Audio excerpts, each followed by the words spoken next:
नमस्कार दोस्तों, स्वागत है आप सभी का आपके अपने चैनल गौरव जंक्शन में। जैसे कि आप लोगों को पता ही है कि सीसीएस के रिगार्डिंग ग्रुप डी में जो जो दिक्कतें हैं, जो जो परेशानी है, वो तो मैं आप लोगों की दूर करने की कोशिश कर ही रहा हूँ लंबे समय से। इसके बाद आप लोगों को पता ही है कि 2 महीने पहले एक अपडेट आप लोगों के साथ हमने शेयर की थी, जो आरटीआई के माध्यम से हमारे पास आई थी कि अगर कोई बच्चा सीसीए वाला है और वो एक रेगुलर कैंडिडेट के बराबर या उससे ऊपर नंबर लेकर आता है तो उसको 20% कैटेगरी से हटाकर सीसीए की उसको जो है एक नॉर्मल कैटेगरी के तौर पर यहां पर कैलकुलेट किया जाएगा। तो वो नोटिस मेरे सामने है, जो आरटीआई के माध्यम से रिप्लाई आया था वो मेरे सामने है, अभी आप लोगों को दिखाऊंगा। और यहां पर जो आप लोगों की कंफ्यूजन है वो यह है कि अगर आप लोग एक नॉर्मल कैंडिडेट से ऊपर नंबर लेकर आते हो तो आप लोगों का पीईटी होगा सीसीए के तौर पर या नहीं होगा। आप जानते हैं कि सीसीएस करने के बाद जब आप ग्रुप डी का फॉर्म फिल करते हैं, सर्टिफिकेट लगाते हैं, उसके नंबर आप लोग अपलोड करते हैं तो आप लोगों को जो है पीटी में माफी मिलती है और 20% आप लोगों के लिए रिजर्व वैकेंसी रहती है। यहां पर क्या है कि जो मैं आप लोगों को बताने जा रहा हूं इसकी वजह से सीसीएस वालों का थोड़ा सा फायदा हो जाएगा ग्रुप डी में, जहां पर 6,500 के आसपास आप लोगों को वैकेंसीज ओवरऑल दिख रही है आप लोगों के लिए। हालांकि 32,000 से ऊपर वैकेंसीज है, लेकिन जो सीसीएस वाले 20% कैटेगरी में आएंगे तो उनको 6,500 वैकेंसीज का सामना करना पड़ेगा। तो यहां पर क्या फायदा आप लोगों को मिलेगा इस पे बात करेंगे, लेकिन उससे पहले आप लोगों को ये क्वेरी 2 में दी गई आरटीआई की इंफॉर्मेशन बता देते हैं। यहां पर क्या है कि CCA candidate scores more marks than a regular candidate, he और she will be counted in the regular candidate quota list and not in the list under 20% reservation। अब देखो इस नोटिस से साफ साफ यहां पर क्लियर हो जाता है कि अगर आप एक नॉर्मल कैंडिडेट से ऊपर लेकर आते हो नंबर तो आप लोगों को 20% से हटाकर जो आप लोगों की एक नॉर्मल लिस्ट होती है उसमें डाल दिया जाएगा, लेकिन आप लोगों का पीईटी यहां पर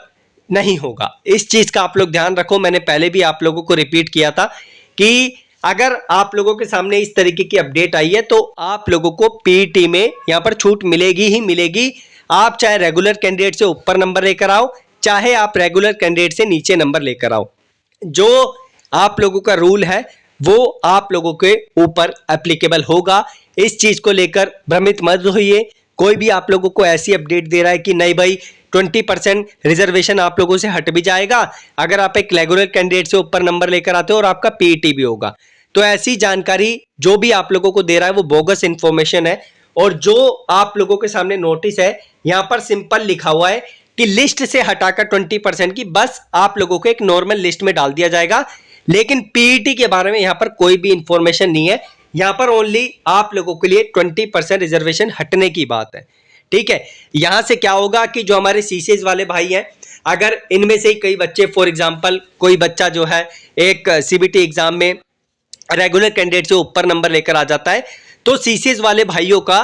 थोड़ा सा बेनिफिट हो जाएगा। फॉर एग्जांपल आप लोगों के लिए मैं एक एग्जांपल ले रहा हूं, 6,000 वैकेंसी है, 6,000 में से 2,000 भाई जो है यहां पर रेगुलर कैंडिडेट से ऊपर नंबर लेकर आ जाते हैं तो वो यहां पर घुस जाएंगे रेगुलर कैंडिडेट की लिस्ट में। फिर जो 2,000 वैकेंसीज जो यहां से हटके यहां पर गई है आप लोगों की, ये 2,000 में यहां पर जो है जो हमारे दूसरे सीसीएस वाले भाई हैं जो एक रेगुलर कैंडिडेट से कम नंबर लेकर आते हैं उनको यहां पर उसका बेनिफिट मिल जाएगा। यानी कि एक एग्जांपल के तौर पे समझे कि 6,000 वैकेंसी का आप लोगों को 8,000 वैकेंसी बनाकर यहां पर मिल जाएगा। मैंने यहां पर आप लोगों को एक एग्जांपल दिया है। फॉर एग्जांपल यहां पर जो मैंने आप लोगों को दिया है आप यही एग्जांपल समझो और एक्स्ट्रा आप लोगों को समझाने की जरूरत नहीं है। स्टिल अगर कोई कंफ्यूजन रहती है तो मैं एक लाइव आऊंगा बीच में आप लोगों के लिए, कोशिश करूंगा संडे को या फिर जब भी मेरे को संडे को टाइम मिलता है ग्रुप डी की भर्ती आने से पहले या नोटिफिकेशन आने के बाद, मैं लाइव में भी आप लोगों की सारी समस्याओं का समाधान कर दूंगा।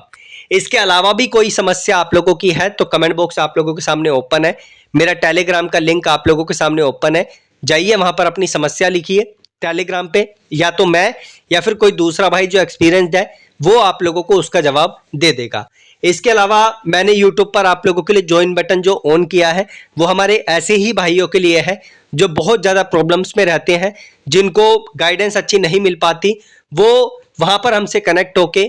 हमसे जो है अपनी जो भी समस्याएं हैं वो फेस टू फेस या तो वर्चुअली या फिर जो है अपना क्वेश्चन इंस्टेंट रिप्लाई के लिए वहां पर डाल सकते हैं। बाकी इतनी अपडेट थी, आशा करता हूं कि अब आप लोग परेशान नहीं होंगे। जितने भी सीसीएस वाले भाई हैं, यहाँ पर जो अपडेट आप लोगों को देनी थी वो मैंने आप लोगों को दे दी है। अब आप लोगों का इस चीज को लेकर जो डाउट था वो भी अच्छे तरीके से क्लियर हो गया होगा। बाकी आप लोग टेलीग्राम ज्वाइन कर लो, वहां पर आप लोगों को अपडेट मिलती रहेगी। धन्यवाद।